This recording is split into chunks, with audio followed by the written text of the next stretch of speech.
Hello दोस्तों, मैं अजय कुमार आपका अजय विद मैथ्स में फिर से स्वागत करता हूं। तो आज हम नेक्स्ट पेपर कर रहे हैं एसएससी जीडी का, जिसमें आपका सबसे पहला क्वेश्चन दिया हुआ है टाइम एंड वर्क से।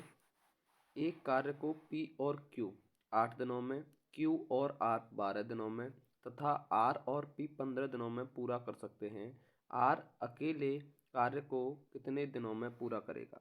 देखो, जब भी इस तरह से दिया गया हो तो सबसे पहले आपको इनकी लेनी है इफिशियंसी, यानी क्षमता निकालनी है। तो दोनों मिलकर कितने दिन में कर रहे हैं, 8। फिर नेक्स्ट क्यू और आर मिलकर कितने दिन में कर रहे हैं, 12। नेक्स्ट जो दिया हुआ है पी आर और पी मिलकर जो कर रहे हैं वो दिया है आपको 15।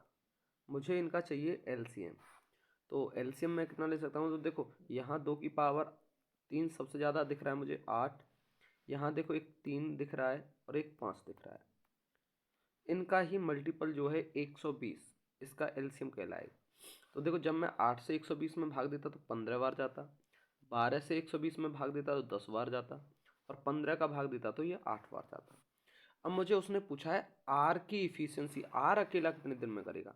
तो जब भी इस तरह से कार्य दिया गया हो तो आपको कुछ नहीं करना है, ये जो दिए गए हैं अब सबसे पहले देखना है आर किस में नहीं है। तो देखो, यहाँ जो ये वैल्यू दी गई है इसमें आर का मान नहीं है, और नीचे वाली जो 2 वैल्यू हैं उनमें आर का मान है। तो हम क्या करेंगे, इन दोनों को पहले जोड़ेंगे प्लस, तो कितना हो जाएगा टोटल 18। अब ये 18 जो है, 18 में से पहली वाली वैल्यू जो है जिसमें आर नहीं है उसे घटा देंगे 15, तो कितना बच जाएगा 3। अब ये जो बच रहा है तो देखो यहाँ पर भी आर और आर था, यहाँ पर देखो P और Q था। तो हम क्या करेंगे जी, ये जो 2 R है इसकी वजह से इसमें 2 से भाग और देंगे, यानी मैं कह सकता हूँ कि R की जो इफिशियंसी है वो 3/2 हो जाएगी। कितनी हो जाएगी, 3/2। अब मुझे कार्य टोटल कितना करवाना है, तो मुझे कार्य दिया हुआ है कि टोटल 120 कार्य करवाना है। अब इस 120 कार्य को 3/2 से, तो मैं 2 से मल्टीप्लाई ऊपर कर दूंगा और 3 से भाग, क्योंकि ये बटे वाली वैल्यू है तो ऊपर चली जाएगी। अब 3 से ये कितनी बार चला जाएगा, 40, 3 चौके 12 और 40 दूनी 80। तो पहला आंसर जो है हमारा क्या हो जाएगा, 80 हो जाएगा। उम्मीद करता हूँ समझ में आया होगा। नेक्स्ट क्वेश्चन की हम बात करते हैं। देखो, नेक्स्ट क्वेश्चन जो है वो आपका सिंप्लीफिकेशन से दिया गया है, और ऐसे सिंप्लीफिकेशन के क्वेश्चन आपको करना आना चाहिए, कोई दिक्कत नहीं है। जब भी इस तरह से क्वेश्चन दिया गया हो तो हम सिस्टमेटिक जो ऑर्डर दिया होता है उसी के अनुसार करेंगे। तो सबसे पहले हम ब्रैकेट को ख़त्म करेंगे, जो छोटा ब्रैकेट दिया गया है, और इसमें भी सबसे पहले हम गुणा करेंगे। तो देखो, यहाँ 1.5 है, यहाँ 3.02 है, तो 15 का मल्टीप्लाई मैं पूरी संख्या में करूँगा। तो 15 दूनी 30, कैरी कितना रहेगा, 3। अब 15 का 0 से करूँगा तो 0 ही रहेगा, तो 3 कैरी का आ जाएगा, और 15 थी 45। अब इसमें पॉइंट के बाद 2 अंक यहाँ है, 1 अंक यहाँ है, तो 3 अंक बाद पॉइंट लग जाएगा, यानी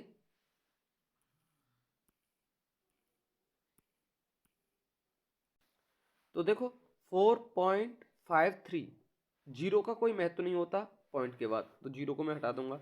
अब 4.78 से ये कम करना है, तो देखो 4 से तो 4 कट जाएगा, केवल 0.78 जो दिया गया है इसमें से ही बचेगा। तो 8 में से 3 जाएगा 5, और 7 में से 2, यानी 0.25। यानी इस पूरे की वैल्यू जो है यहाँ से यहाँ तक की कितनी आ जाएगी, 0.25। अब देखो, गुणा आगे भी 0.25 है, फिर प्लस का है, हमारी आ गई 0.25, और यहाँ पर ये मल्टीप्लाई है, तो मल्टीप्लाई करने पर ये 625 का वर्ग कितना होता है, 625।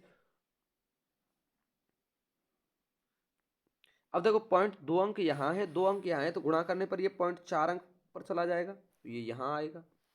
अब ये प्लस का है, तो प्लस का है तो जब हम इसे जोड़ेंगे तो 5.2625, और ये किस में से करना है, 15 पॉइंट,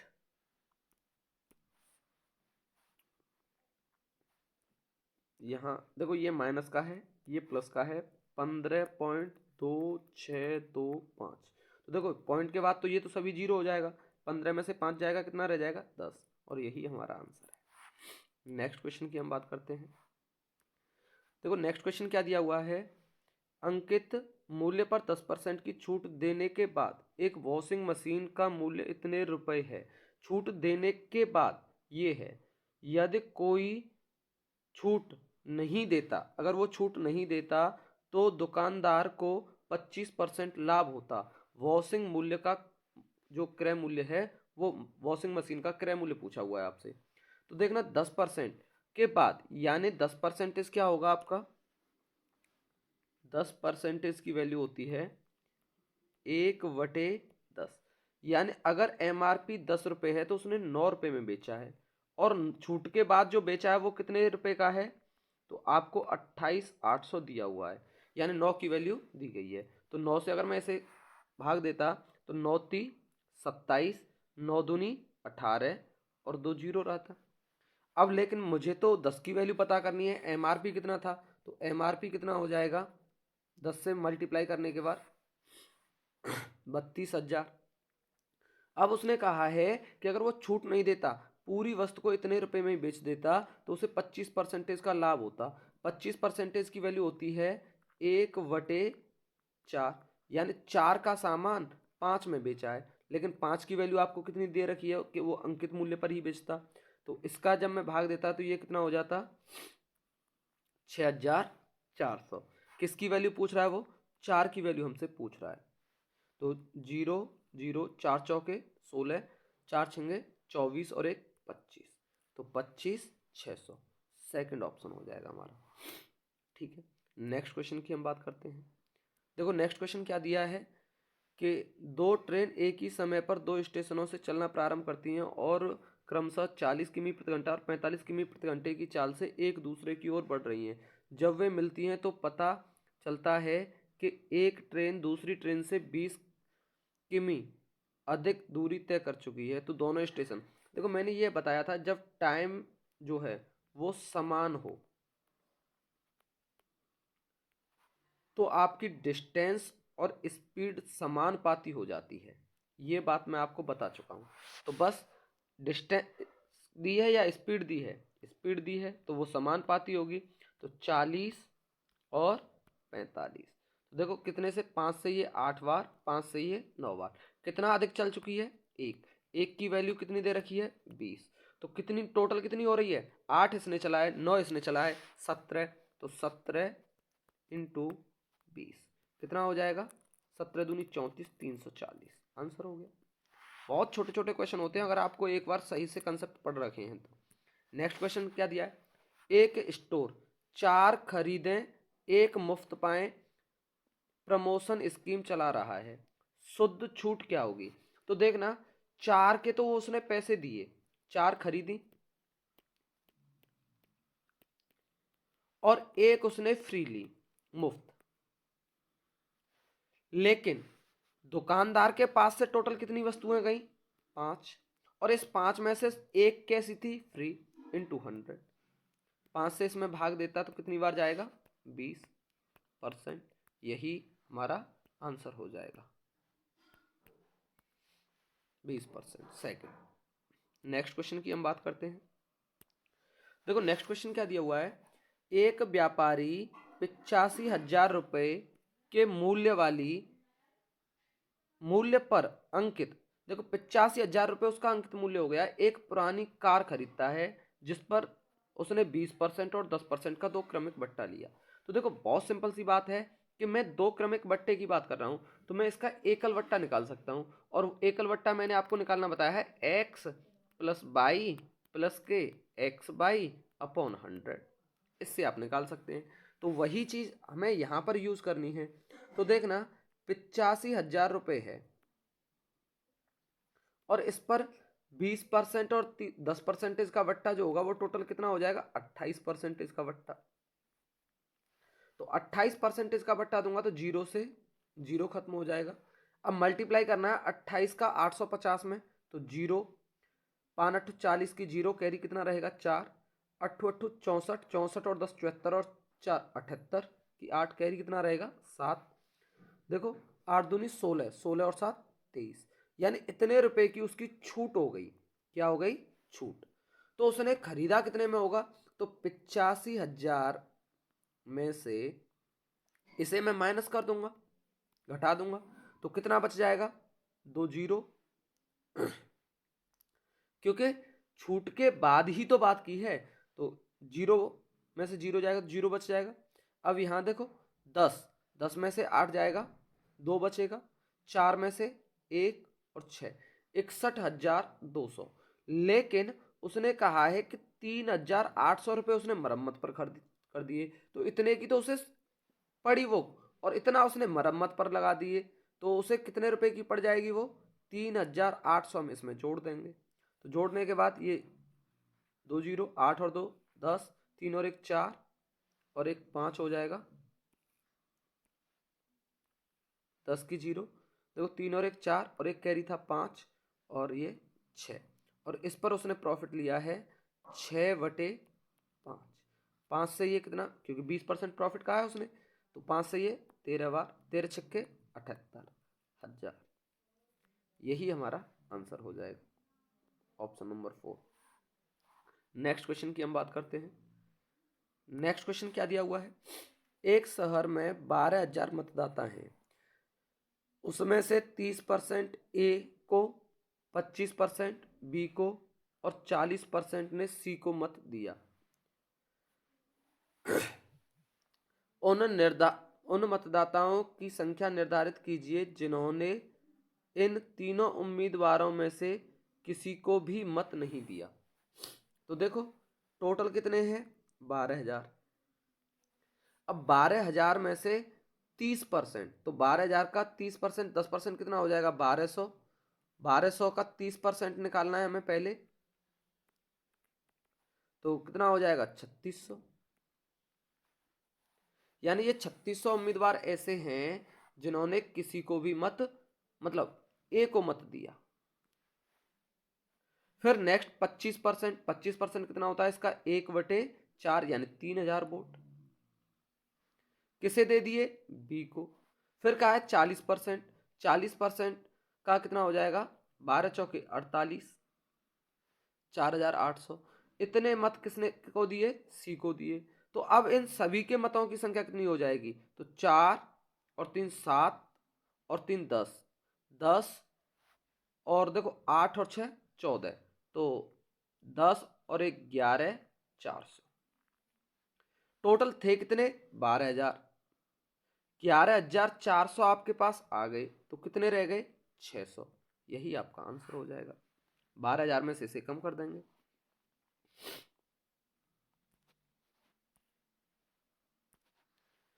देखो 8 विद्यार्थियों के औसत अंक 7 हैं। यह पाया गया कि एक विद्यार्थी के अंक 6 के स्थान पर 10 ले लिया। देखो औसत अंक कितना है? 7 है, यानी सभी को कितना कितना मिल रहा है? 7-7 मिल रहा है।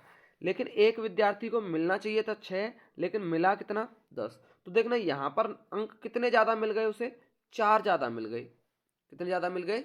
4। और ये कितने व्यक्तियों को 4 ज्यादा मिले? 8 व्यक्तियों को। तो यानी प्रत्येक के हिस्से में कितना अधिक ले गए कर गया वो? 1/2। तो अगर ये 1/2 अधिक लेकर गया है तो औसत बड़ा होगा, तो वास्तविक औसत क्या रहेगा? कम रहेगा। 1/2 कम कर देंगे तो 6.5 आंसर हो जाएगा। नेक्स्ट क्वेश्चन की हम बात करते हैं। देखो नेक्स्ट क्वेश्चन क्या कहा है? x का ऐसा न्यूनतम मान ज्ञात कीजिए ताकि 5 अंकीय संख्या 72 5 x 3 9 से विभाज्य हो। किससे विभाज्य हो? 9 से विभाज्य हो। तो देखो 72 5 x और 3 किससे भाग करना है? 9 से। तो देखो 9 का नियम क्या बताया था मैंने कि आप 9 के मल्टीपल बना दो।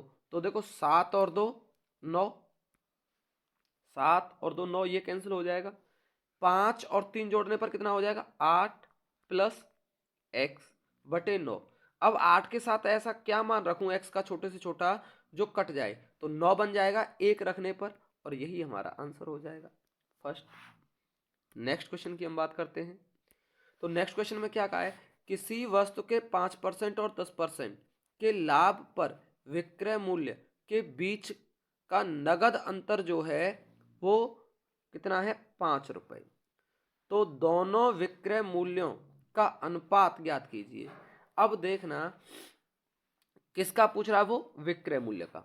ये बात आपको ध्यान रखनी है। एक पर 5% है,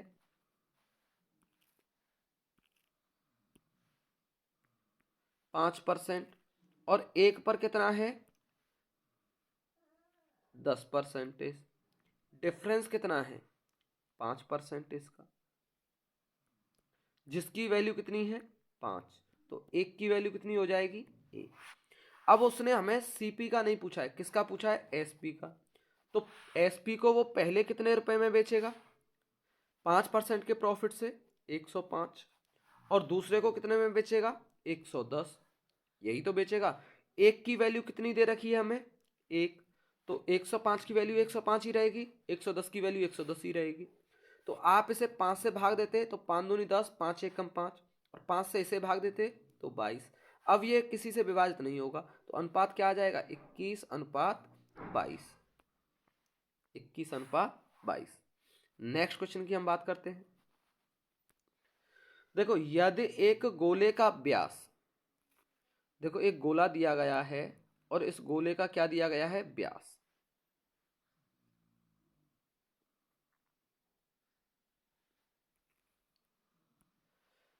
यहां से यहां तक की जो लंबाई है वो आपको दी गई है, यहां से यहां तक की लंबाई, इसे हम कहते हैं व्यास।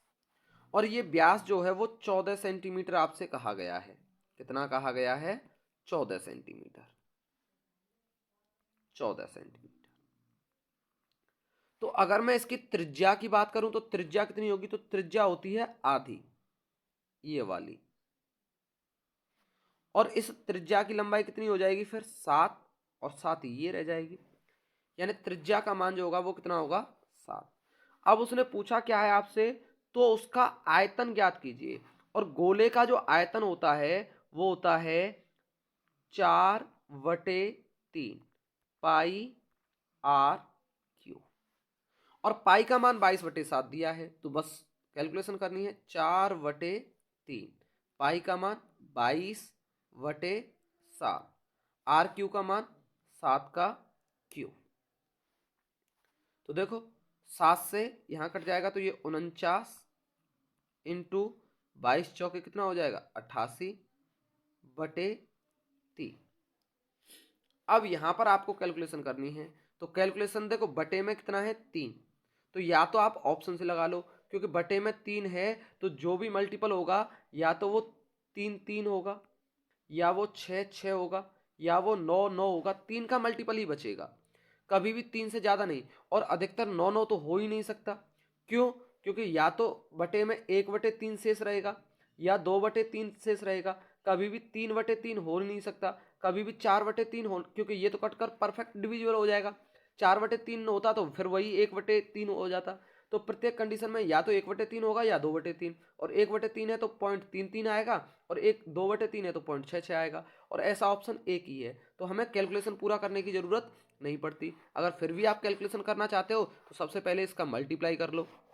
तो मल्टीप्लाई करेंगे तो देखो 8 नाम 72 से 2 कैरी कितना रहेगा 7, 8 चौके 32, 32 और 72 जोड़ना है, तो 32 और 72 104, 104 और 7 111 की एक हासिल कितनी हो जाएगी 11। अब देखो 8 चौक 32 और 11 43 डिवाइडेड बाई 3, 3 एकम 3, 3 चौके 12, 3 त्रिके 9, ते 7 ते 21, और फिर वही 3 3। आप पूरा भी कर सकते हो। नेक्स्ट क्वेश्चन की हम बात करते हैं। तो नेक्स्ट क्वेश्चन क्या दिया हुआ है, टाइम एंड वर्क से दिया हुआ है। टाइम एंड वर्क से क्या दिया हुआ है ध्यान से देखना। अनीस एक कार्य 88 दिनों में, युग कार्य को 66 दिनों में, अनीस ने अकेला कार्य शुरू करता है और कितने दिनों बाद युग उसके साथ जुड़ना चाहिए ताकि कार्य 44 दिनों में पूरा हो जाए। तो देखो जब भी इस तरह से कार्य दिया गया हो तो सबसे पहले हम इनकी इफिशियंसी निकालेंगे। तो ये अनीस और युग की बात कर रहा है, तो अनीस कितने दिनों में कर रहा है 88 दिनों में, युग कितने दिनों में कर रहा है 66 दिनों में। तो एलसीएम कितना होगा, तो एलसीएम 8 इंटू 11 इंटू 3 ये होगा, तो 88 से इसकी इफिशियंसी हो जाएगी 3। 66 से देखो 11 और 3 यहाँ से खत्म हो जाएगा, 2 यहाँ से खत्म हो जाएगा तो 4। ये इनकी इफिशियंसी आ गई। अब उसने क्या कहा है कि अनीस ने कार्य शुरू किया कितने दिनों बाद। अनीस तो शुरुआत से एंड तक काम करता है और अनीस की इफिशियंसी कितनी है 3। तो 3 की इफिशियंसी, जैसे मान लो मैंने कहा ये टोटल कार्य हो गया आपका, और टोटल कार्य हो जाएगा आपका 264, क्योंकि ये 33 यानी 24 हो जाएगा। 8 या 24 इंटू 11, 11 चौकी 44 और 11 दूनी 22 और 4 26। ठीक है, अब ये टोटल कार्य है। इसमें अनीस जो है वो तो शुरुआत से अंत तक काम करेगा, लेकिन कुछ दिनों बाद जैसे मान लो यहां से कौन आरंभ करेगा, युग का आरंभ करेगा। तो अनीस ने तो टोटल 44 दिनों तक कार्य किया और एक दिन में 3 काम कर रहा है, तो टोटल कितना कर देगा 132 कार्य। 4 तिया 12, 4 तिया 12 और 1 13, टोटल था कितना 264। 132 कर दिया तो बचा कितना, तो 4 में से 2 जाएगा, 2 बचेगा, 6 में से ये 3 बचेगा, 132 ही कार्य बच जाएगा। जो किसे करना है, युग को करना है। कितनी इफिशियंसी से, 4 की इफिशियंसी से। तो 4 की इफिशियंसी से कितने दिन में करेगा ये, तो 4 की इफिशियंसी से कर देगा 4 तिया 12 और 4 तिया 12 और 4 तिया 12, यानी वो 33 दिनों में कर देगा। तो यानी जब भी वो प्रारंभ करेगा वहां से, जैसे मान लो यहां से उसने प्रारंभ किया इस जगह से, और यहां से यहां तक करने में उसे पूरे कितने दिन लगे 33 दिन। तो पहले वो कितने दिन काम नहीं करेगा, 11 दिन नहीं काम करेगा। तो 11 दिन बाद अगर वो जुड़ेगा तो टोटल 44 दिन हो गए। तो मेरा आंसर क्या हो जाएगा 11। नेक्स्ट क्वेश्चन की हम बात करते हैं। देखो नेक्स्ट क्वेश्चन जो है वो एक परफेक्ट इक्विलेटरल ट्रायंगल से है, लेकिन जब भी आपको इस तरह का कोई भी क्वेश्चन मिले तो आपको ये पूरा बनाना नहीं सीखना है। वो कहे कि इनके कुछ पार्ट को काटने के बाद, जैसे इस तरह से वो काट दे, कट लगा दे कॉर्नर पर, तो एक समषष्ठभुज बनता है। अब देखना जब भी ये कट लगाएगा तो जैसे मान लो ये ए सेंटीमीटर है, तो इस ए सेंटीमीटर को 3 बराबर बराबर भागों में काटता है। यानी ये जो बनते हैं ऊपर वाले त्रिभुज, ये भी एक समबाहु त्रिभुज बनते हैं। कैसे त्रिभुज बनते हैं, समबाहु त्रिभुज। तो इस समबाहु त्रिभुज, इस समबाहु त्रिभुज, इस समबाहु त्रिभुज का मैं क्षेत्रफल निकाल दूंगा। जैसे ये 3 सेंटीमीटर की होती तो 1 सेंटीमीटर ये, 1 सेंटीमीटर ये, 1 सेंटीमीटर ये, 3 पार्ट में बराबर बराबर में टूटता। तो जब भी इस तरह से कोई भी कंडीशन आए तो आप डायरेक्ट फॉर्मूला ही याद रखें जो ये दिया गया है, ए स्क्वायर अपॉन 2√3, ये बनता है। कोई दिक्कत नहीं होगी। उसने यही तो पूछा है, समषष्ठभुज को काटा जाता है तो षष्ठभुज का क्षेत्रफल कितना होगा। हमेशा क्षेत्रफल ये जो होता है वो फिक्स होगा, फॉर्मूला बनकर आता है। यहाँ से भी अगर आप इसे तोड़ते तो जैसे मान लो ये x है, ये y x है, इसे भी x मान लेते, क्योंकि बराबर बराबर हैं तो ये 3 बराबर क्षेत्रफल के त्रिभुज बनेंगे। तो x x से मान लो a माइनस एक्स करोगे तो बहुत लंबी कैलकुलेशन पड़ेगी। तो इससे अच्छा है कि आप इसके फॉर्मूले को ही ध्यान रखें। नेक्स्ट क्वेश्चन देखिए क्या दिया गया है। ये औसत ए, बी और सी एक क्रिकेट टीम के 3 बल्लेबाज एक निश्चित मैच में उनके द्वारा बनाए गए रनों का अनुपात दिया गया है पहले, और ये दिया गया है ए अनुपात बी का मान 6:7। फिर दिया है आपको बी अनुपात सी का मान जो है वो 5:6। ये अनुपात दिया गया है और उनके कुल रनों की संख्या। देखो जब भी अनुपात का क्वेश्चन दिया गया हो तो आप हमेशा पहले ऑप्शन में जाकर अनुपात को ही चेक कर सकते हैं। किसका मान पूछ रहा है, वो बी का मान पूछ रहा है। तो देखना बी का मान 7, यहाँ दिया हुआ है 7 और यहाँ दिया हुआ है 5।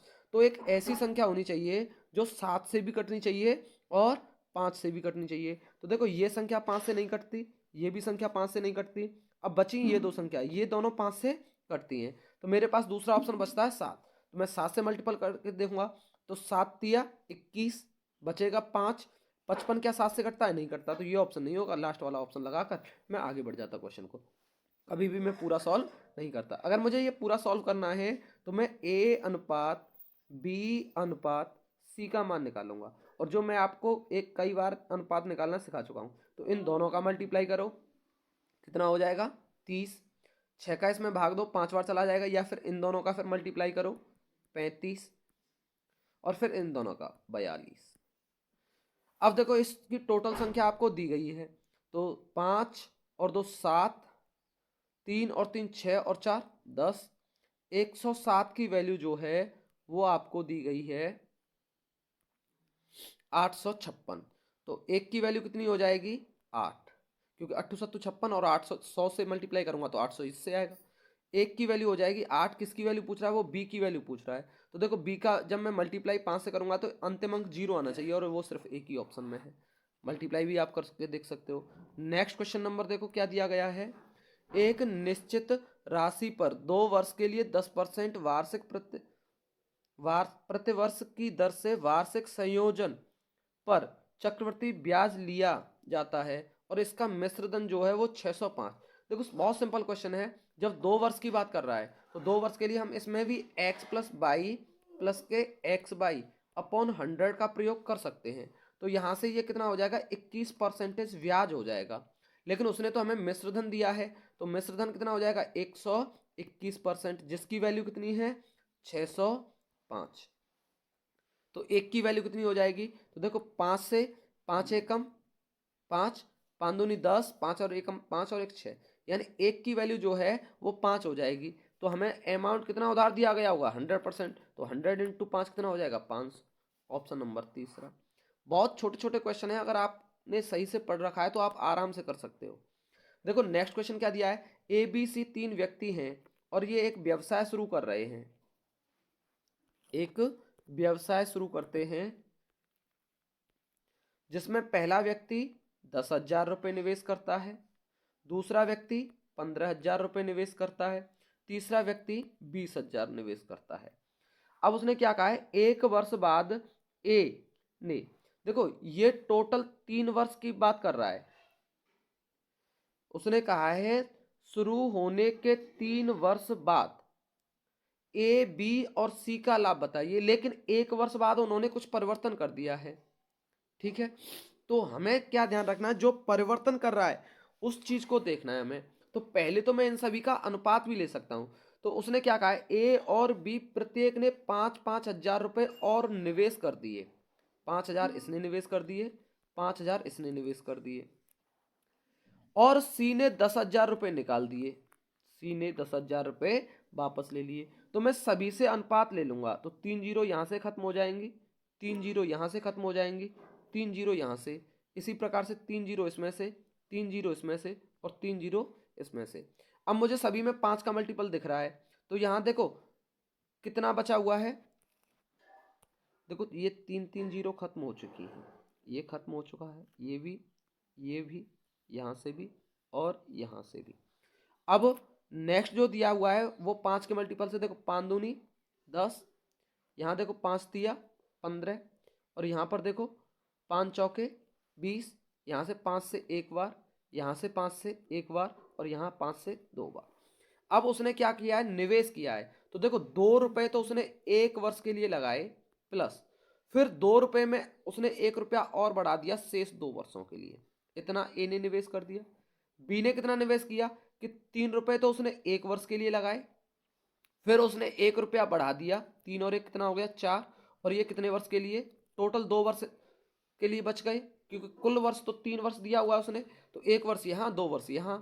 अब सी का कितना का है, तो सी के पास 4 रुपए थे 1 वर्ष के लिए, लेकिन उसने 2 रुपए निकाल दिए, तो कितने रुपए रह गए 2 रुपए रह गए, जो कितने वर्ष के लिए 2 वर्ष के लिए।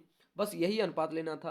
तो ये कितना हो गया 2, और ये कितना हो गया 6, 3 दूनी 6, 6 और 2 8, यहाँ देखो 4 दूनी 8, 8 और 3 11, यहाँ पर देखो 2 दूनी 4, 4 और 4 8। ये आपका निवेश हो गया। तो इसी तरह से आप निकाल सकते हैं। उम्मीद करता हूँ समझ। नेक्स्ट क्वेश्चन की बात करते हैं, क्या दिया हुआ है।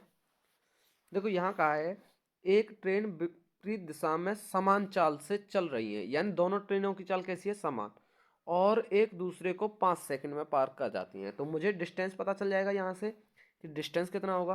तो डी बराबर जो है दूरी बराबर स्पीड इनटू टाइम। स्पीड का है दोनों की समान है, तो पहली भी एक्स चल रही होगी दूसरी भी एक्स चल रही होगी, विपरीत दिशा में है तो 2x इंटू कितने सेकंड तक, 5 सेकंड तक, तो टोटल कितनी हो जाएगी 10x। अब उसने कहा है यदि पहली ट्रेन की चाल दोगुनी और दूसरी ट्रेन की चाल आधी कर दी जाए तो दोनों ट्रेनों द्वारा एक दूसरे को पार करने में, तो देखो मुझे पता चल गया 10x। अब टाइम पूछा है, टाइम बराबर होता है डिस्टेंस अपॉन स्पीड, तो डिस्टेंस तो मेरे पास 10x आ गई।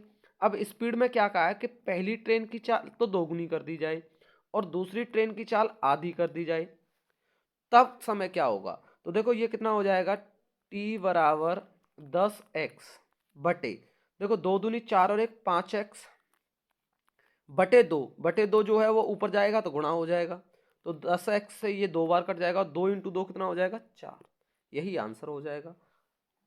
नेक्स्ट क्वेश्चन देखो, नेक्स्ट क्वेश्चन दिया है यदि किसी घन की प्रत्येक भुजा में 15% की वृद्धि कर दी जाए तो आयतन में कितने परसेंटेज की वृद्धि होगी, तो देखो यहाँ पर क्या दिया गया है, यदि किसी घन की प्रत्येक भुजा में 15 सेंटीमीटर की वृद्धि हो जाती है तो घन के आयतन में कितने प्रतिशत की वृद्धि होगी। देखो इस क्वेश्चन को जब भी आप करें तो मैं एक नए पेज पर एक बता रहा हूँ, जब परसेंटेज समान हो, जैसे मान लो कि 2% लिया हुआ है और वो 3 बार कर रहा हो, तो हमें वैसे तो फॉर्मूले में x प्लस बाई प्लस के एक्स बाई अपॉन 100 का यूज करना होता है, जैसे 2 प्लस के 4 बटे 100, तो 2 और 2 4 हो गया और यहाँ 100 से भाग दूंगा तो 0.04, फिर इसके साथ फिर मैं 2 की साथ रिलेशन बनाऊंगा, तो जब मैं 2 के साथ रिलेशन बनाऊंगा तो 808 बटे, देखो 0.2 पर तो पहले ही है, फिर 100 से मैं भाग दूंगा, तो ये 2 6.04 और यहाँ से 0.0808 ये निकल कर आएगा, तो देखो कितना हो जाएगा 8 और 4 12 और ये 0.6 ये निकल कर आएगा। लेकिन इसको हम डायरेक्ट भी कर सकते हैं, कैसे, तो आपको लिखना है 3a स्क्वायर और a क्यूब, लेकिन पॉइंट हमेशा 2 अंकों से उठाना है आपको, तो जैसे ध्यान देना 2 तिया 6, 2 का वर्ग 4 तिया 12 और 2 का क्यूब 8, लेकिन यहाँ आपके पास 2 अंक होने चाहिए, तो 8 और 0, फिर यहाँ से 2 अंक होने चाहिए 12, पॉइंट यहाँ 6, और देखो यही बनकर आ रहा है। इसी चीज का आप यूज कर सकते हो इसमें, तो देखो यहाँ 15 है तो 3a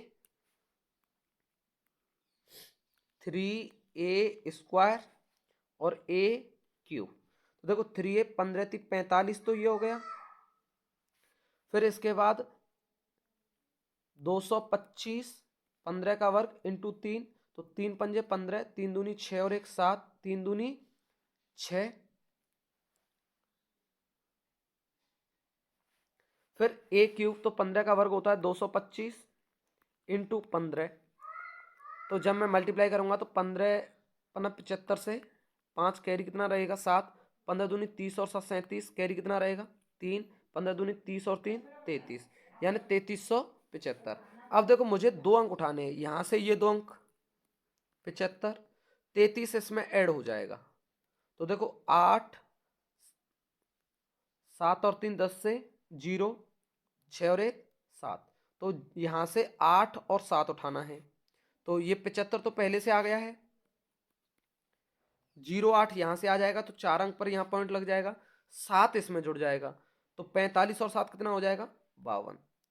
अब यहाँ देखना उसने पूछा है केवल पूर्णांकीय संख्या बतानी है, तो ये पॉइंट वाली संख्या नहीं लेनी है, 52 हमारा आंसर हो जाएगा। अगर आप दूसरे किसी भी तरीके से करोगे तो कैलकुलेशन बहुत बड़ी हो जाएगी। उम्मीद करता हूँ आपको ये समझ में आया होगा। नेक्स्ट क्वेश्चन की हम बात करते हैं।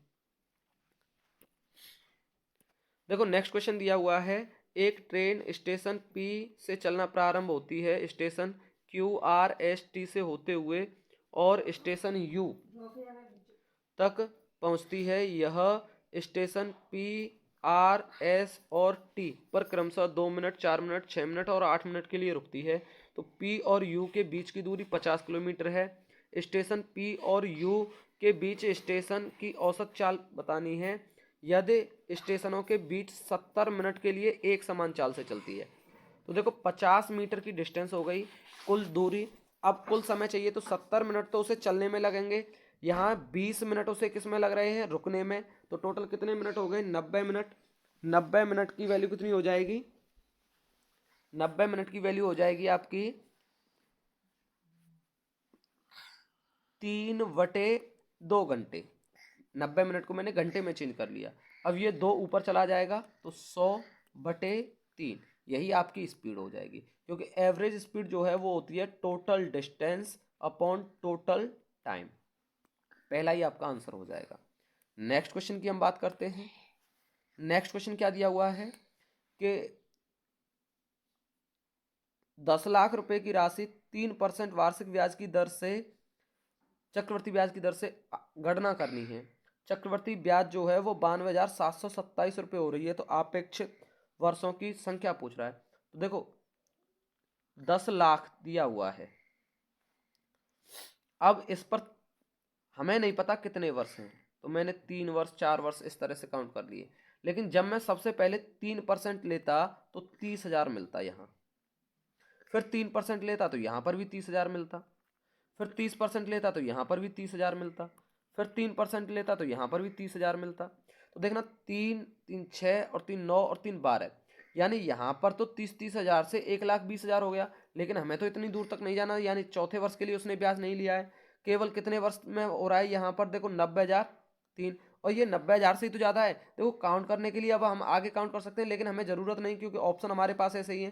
क्योंकि 4 वर्ष के लिए ज़्यादा हो रहा है तो 4 नहीं होगा, 5 भी नहीं होगा, 2 वर्ष के लिए कम हो रहा है तो इस वजह से तो हम ऑप्शन लगाकर आगे बढ़ जाते हैं, हम पूरी कैलकुलेशन नहीं करते। अगर मैं पूरी कैलकुलेशन करता तो फिर इस पर 3% लेता, तो 3% कितना हो जाता, 900। यहाँ 900 और यहाँ पर भी 900, क्योंकि इस पर 900 मिलता है, इस पर 900 मिलता 2 बार, और इस 900 पर मिलता 27। अगर आप इसे जोड़ोगे तो टोटल ब्याज उतनी ही हो जाएगी। तो उम्मीद करता हूँ आपको ये पूरा सेट समझ में आया होगा। अगर कोई भी दिक्कत है तो आप कमेंट में लिखकर भेज सकते हो, और आपका कोई भी प्रश्न है तो मैंने आपको नंबर दिया हुआ है, कोई भी प्रश्न हो इस नंबर पर आप व्हाट्सअप कर सकते हो, 86 30 97 72 45। आप इस नंबर पर व्हाट्सअप करके अपना क्वेश्चन भेज सकते हो। इस वीडियो को आप लाइक शेयर एंड सब्सक्राइब करें अगर अच्छा लगता है तो।